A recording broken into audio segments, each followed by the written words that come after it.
Hello, mayong hapon, good afternoon po sa lahat, lalong-lalo na sa mga nagdiriwang ng kanilang kaarawan na buong buwan ng Mayo, sa aming mga kaibigan, no? Sa aking kapatid na si Sister Jonah Espiritu, Bay 2 ang kanyang birthday. Si Brother Kenneth Uy, kailan ba birthday? May 4 ba yun? Sister May Joy.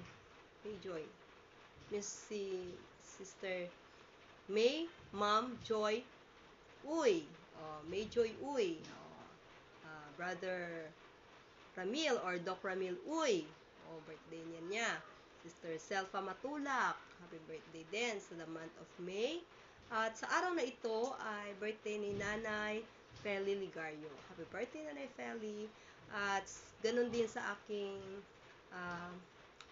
kaibigan or ka-sister in church nung sa Manila Center pa ako kay sister or ate Nori Ligorio. Happy birthday sa iyo, ate.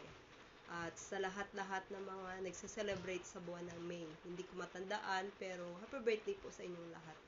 So, awit po tayo ng 3 uri ng pag-ibig. At ating alamin sa awit na ito, kung ating papakinggan ang kanyang mensahe, malalaman natin kung ano ang pinaka-babuting pag-ibig na dapat nating ipakita sa ating kapwa while we are waiting or habang tayo'y nag-aantay sa pagdating ng ating tagapagligtas na si Kristo Jesus. Okay? Awit po tayo.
Let's forgive and